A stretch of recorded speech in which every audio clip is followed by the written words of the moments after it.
ఇరాన్పై America ఆదివారం నాడు B-2 బాంబుల వర్షం కురిపించిన విషయం తెలిసిందే. ఇరాన్లోని 3 అణ్వాయుధాల తయారీ ప్లాంట్లపై బాంబుల వర్షం కురిపించి వాటిని ధ్వంసం చేసింది. అయితే ఈ బాంబుల తయారీ ఫార్ములాలో ఇండియాకు చెందిన ఒక ఇంజనీర్ హస్తం ఉందన్న వార్త మీడియాలో పెద్ద ఎత్తున చక్కర్లు కొడుతున్నాయి. మరి ఆ ఇంజనీర్ ఎవరు, ప్రస్తుతం ఆయన ఏం చేస్తున్నాడు, ఈ ప్రత్యేక కథనంలో తెలుసుకుందాం.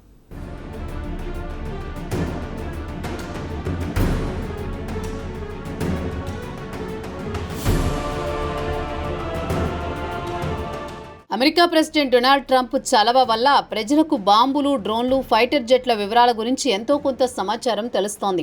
అయితే ఇజ్రాయెల్, ఇరాన్ మధ్య ఈ నెల 13 నుంచి యుద్ధం మొదలైంది. ఇజ్రాయెల్ ఇరాన్లోని అణు ప్లాంట్లపై పెద్ద ఎత్తున క్షిపణులతో దాడులు చేసింది. అయితే ఇరాన్ అణు ప్లాంట్లను మాత్రం ధ్వంసం చేయలేకపోయింది. దీంతో ట్రంప్ రంగంలోకి దిగి సాదాసీదా బాంబులతో దాడులు చేస్తే అణు ప్లాంట్లను ధ్వంసం చేయలేమని భావించి గత ఆదివారం నాడు ఆయన ఏకంగా B-2 అనే శక్తివంతమైన బాంబులను ఇరాన్లో అణ్వాయుధాలు తయారు చేసే ప్లాంటుపై పెద్ద ఎత్తున కుమ్మరించాడు. అయితే ఇక్కడ అసలు విషయానికి వస్తే ఈ బాంబులను తయారు చేసింది భారత సంతతికి చెందిన ఇంజనీర్ అని తేలింది.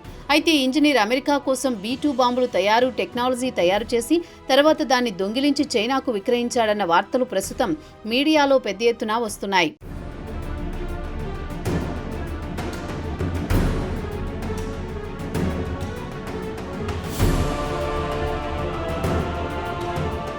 మీడియాలో వస్తున్న వార్తల ప్రకారం ఈ ఇంజనీర్ ముంబైలో పుట్టాడు. అమెరికాకు స్టెల్త్ B-2 స్పిరిట్ బాంబర్ అభివృద్ధి చేయడానికి తన వంతు సాయం అందించాడు. అటు తర్వాత అతను రహస్యంగా చైనాకు B-2 టెక్నాలజీ ఫార్ములాను విక్రయించాడన్న వార్తలు వస్తున్నాయి. ఇక ఇండియన్ ఇంజనీర్ నుంచి సమాచారం సేకరించి చైనా క్రూయిజ్ మిసైల్ బాంబర్ టెక్నాలజీకి వినియోగించుకుందన్న వార్తలు వచ్చాయి. ప్రస్తుతం ఇండియన్ ఇంజనీర్ కథ మీడియాలో చక్కర్లు కొట్టడానికి ప్రధాన కారణం బహిరంగ రహస్యమే. ఇజ్రాయెల్, ఇరాన్ మధ్య తీవ్ర ఉద్రిక్తతలు నెలకొన్న విషయం తెలిసిందే. ఇరాన్లోని అణ్వాయుధాల ప్లాంట్లపై అమెరికా B-2 బాంబులు వేయడంతో తిరిగి ఇండియన్ ఇంజనీర్ ప్రస్తావన మీడియాలో ఊపందుకుంది.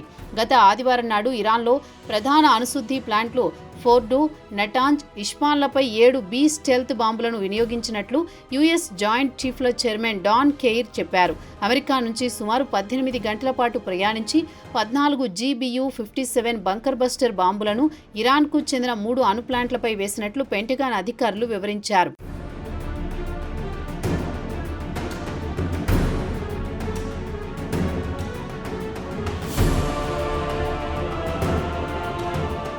ఇక ఈ B-2 బాంబుల గురించి పెంటగాన్ అధికారులు ప్రస్తావిస్తూ సుమారు 30,000 పౌండ్ల బంకర్ బస్టర్ బాంబులతో పాటు సబ్మెరైన్ల నుంచి టోమాహాక్ క్రూయిజ్ మిసైల్స్ను ఇరాన్లోని 3 సైట్లపై కేవలం అర్ధగంటలో దాడులు చేసి వెళ్లిపోయినట్టు తెలిపారు అధికారులు.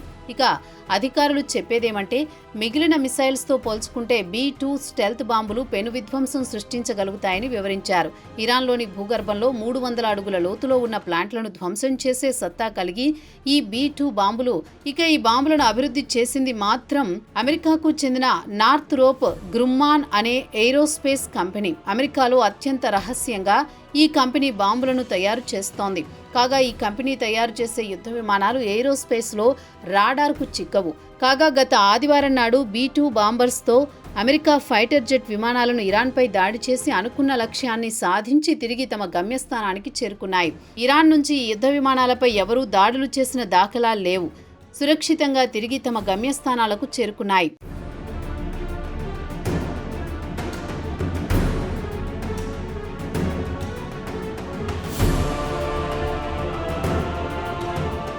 ఇక ఇండియన్ ఇంజనీర్ విషయానికే వద్దాం. ముంబైలో పుట్టిన ఇతని పేరు నోషిర్ గోవాడియా. ఇతను B-2 బాంబర్ ప్రాజెక్టులో ఇంజనీర్గా పనిచేసి తర్వాత ఆయన చైనాకు గూఢచారిగా మారిపోయాడు. ఇండియన్ అమెరికన్ అయిన నోషిర్ గోవాడియా నార్థ్రోప్ గ్రుమ్మెన్ కార్పొరేషన్లో ఇంజనీర్గా పనిచేశాడు. కాగా ఆ కంపెనీ B-2 స్టెల్త్ బాంబర్స్ను 1968 నుంచి 1986 వరకు ఉత్పత్తి చేసింది. తాజాగా B-2 బాంబులను అమెరికా ఇరాన్పై కురిపించిన తర్వాత మరోమారు B-2 బాంబుల గురించి గ్లోబల్ మీడియాలో పెద్ద ఎత్తున ప్రచారం లభించింది. అదే సమయంలో నోషిర్ ఎస్ గోవాడియా పేరు కూడా తిరిగి తెరపైకి వచ్చింది. ఇక గోవాడియా విషయానికే వస్తే ఆయన మాజీ B-2 స్టెల్త్ బాంబర్ ఇంజనీర్. అత్యంత సున్నితమైన డిఫెన్స్ రంగానికి చెందిన సమాచారం చైనాకు అందజేశారని అమెరికా కోర్టు 2010లోనే ఆయనకు జీవిత ఖైదు విధించింది.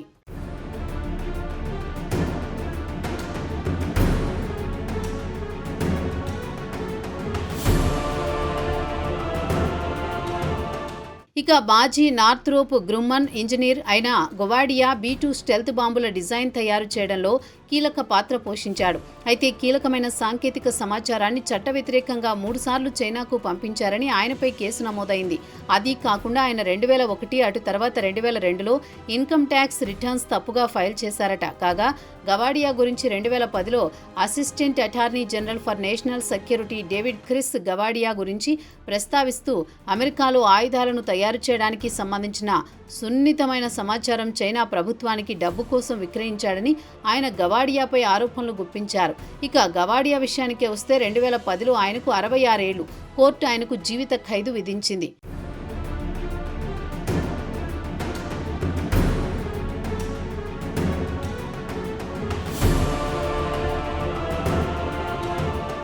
గవాడియాకు శిక్ష పడిన తర్వాత ఈ ప్రాసిక్యూషన్ ఇతరులకు ఒక హెచ్చరిక లాంటిది కావాలన్నారు డేవిడ్ క్రిస్.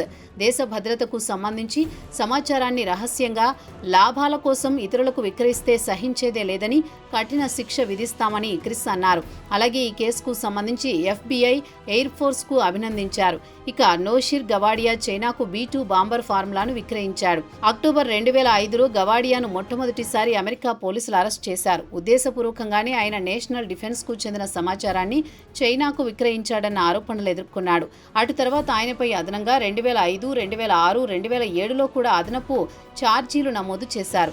ఇక నార్థ్రోప్ గ్రుమ్మన్ B2 స్టెల్త్ బాంబర్లను తయారు చేస్తుంది. ఈ బాంబులను US ఎయిర్ ఫోర్స్ మాత్రమే తీసుకువెళ్లడానికి అనుమతి ఉంది.